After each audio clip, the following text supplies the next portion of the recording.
Hi hello viewers ఇక welcome to ఆకాశం news. ఇక్కడ డిస్ప్లే మీద ఒక ఇద్దరు నాయకులు మనకు కనిపిస్తా ఉన్నారు. ప్రధానంగా వీళ్ళ గురించేలే ఈ రోజు దేశం మొత్తం చర్చ జరుగుతూ ఉన్నది.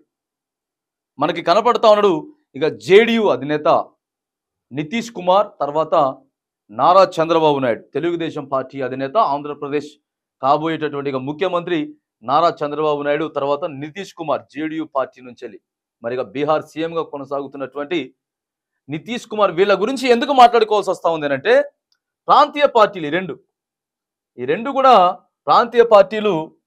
మరి ఈయన బీహార్ నుంచి వెళ్ళి 12 సీట్లు గెలిచిండు ఎంపీ, జేడీయూ పార్టీ. ఈయన ప్రధానంగా 16 సీట్లు గెలిచిండు. 2 సీట్లు కూడా జనసేన పార్టీ కూడా ఈయన ఆధ్వర్యంలోనే ఉన్నాయి.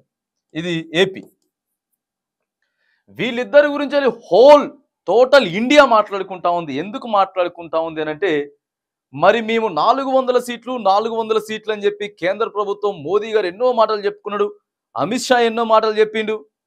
కానీ ఇవాళ ఏమైనది పరిస్థితి, కేవలం 240 సీట్లకే బీజేపీ పార్టీ పరిమితం అయిపోతే, గతంలో 2 సార్లు కూడా ఎవరి మెజారిటీ అవసరం లేదు, ఎవరి మద్దతు అవసరం లేకుండా కేంద్ర ప్రభుత్వం మరి ఇవాళ అప్పుడు అధికారంలోకి వచ్చింది.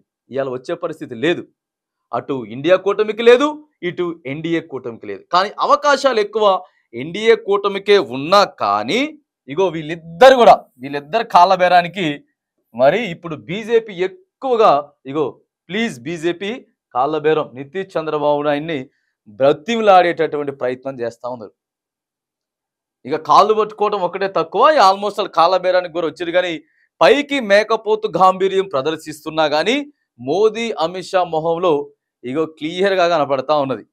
వాళ్ళకి రావాల్సినటువంటి సీట్లు రావలేదు. కాబట్టి మరి వాళ్ళు ఏమంటారు తెలుసా, ఇన్ని రోజులు బీజేపీ సర్కార్, నరేంద్ర మోడీ సర్కార్ అని చెప్పేసి అందరు కదా, ఈ రోజు నుంచి వెళ్ళి నో బీజేపీ సర్కార్, మరి మోదీ సర్కార్ కాదు, ఎన్డీఏ సర్కార్ అని చెప్పి పిలవాలి తప్ప బీజేపీ సర్కార్ అనడానికి ఈ రోజు నుంచి వెళ్ళి లేదు, కుదరదు. ఎందుకంటే వీళ్ళ ఇద్దరి మద్దతు తీసుకొనే ఈరోజు మరి కేంద్రంలో ప్రభుత్వం ఫామ్ చేస్తూ ఉంది. కాబట్టి బీజేపీ సర్కార్ అనడానికి లేదు, ఎన్డీఏ సర్కార్ అని చెప్పి ఖచ్చితంగా పిలవాల్సిందే. ఎంతో మంది వాళ్ళు చెప్పారు. ఎందుకంటే అప్పుడు మరి 303 స్థానాలు వచ్చినాయి ఓన్లీ బీజేపీ, అంతకుముందు 282 వచ్చినాయి, ఫిగర్ దాటిపోయింది. కాబట్టి ఇది ఖచ్చితంగా బీజేపీ సర్కార్. తర్వాత మరిగా ఇదిని నరేంద్ర మోడీ సర్కార్ అన్నారు. ఇవాళ ఎంత వచ్చింది మరి 240, మొత్తం కలిపితే మనకు కావాల్సింది 272. కాబట్టి మరి వీళ్ళు మద్దతు ఇస్తేనే అవుతుంది. కాబట్టి ఇప్పుడు కేవలం ఎన్డీఏ సర్కార్ అనే పిలవాలా, వీళ్ళిద్దరిని బతిమలాడాలా, వీళ్ళ కాళ్ళు పట్టుకునేటటువంటి పరిస్థితి మరి బీజేపీ ప్రభుత్వం చేస్తుంది. కాంగ్రెస్ కూడా కొద్దిగా వీళ్ళతో మాట్లాడే ప్రయత్నం చేస్తుంది, కానీ లేదు. ఈయన ఈరోజు పొద్దుటీలి ఎన్డీఏ మరి నేను ఎన్డీఏకే మద్దతు ఇస్తా, ఎన్డీఏలో ఉన్నాను చెప్తే ఒకేసారి షేర్ మార్కెట్ పెరిగిపోయింది. ఈరోజు షేర్ మార్కెట్ పెరిగిపోయింది కేవలం ఒక నారా చంద్రబాబు నాయుడు చేయబట్టే. సరే, ఏదేమైనా కానీ ఇక ప్రాంతీయ పార్టీలతో పాటు వీళ్ళిద్దరి స్థానాలు ఏవైతే ఉన్నాయో, ఆయన ఒక 16, 2, 18, ఈయన యొక్క 12 స్థానాలు నితీష్ కుమార్ నుంచి వెళ్ళి చంద్రబాబు నాయుడు కాళ్ళ బేరానికి మాత్రానికి ఇవాళ బీజేపీ దిగజారాల్సినటువంటి పరిస్థితి వచ్చింది. మరి ఎక్కడ పనిచేయలేదు, వాళ్ళ స్ట్రాటజీ యూపీలో పనిచేయలేదు, రామ మందిరంలో పనిచేయలేదు, ఎక్కడ కూడా పనిచేయలేదు. అంటే ప్రజలు మేము మతాన్ని చూస్తాం, లేకపోతే మేము కులాలను చూస్తాం, ఇవన్నీ బంద్ చేసి సంక్షేమం దిశగా అభివృద్ధి అడుగులేసారు. అంటే మరి ఇండియా కూటమిని కూడా చాలా మంది ఇలా ఆదరించినట్లే, ఇండియా కూటమిని ఈరోజు చాలా మంది ఆదరించినట్లే చెప్పుకోవాలండి. 235 స్థానాలు వచ్చినాయి ఇండియా కూటమికి. సరే, మొత్తం ఏదైనా కానీ అంటే బీజేపీకి ఆపోజిట్గా ఉన్నటువంటి కూటమికి వస్తే నీకెంత వచ్చినాయి, మొత్తం కలిపితే 295 వచ్చింది.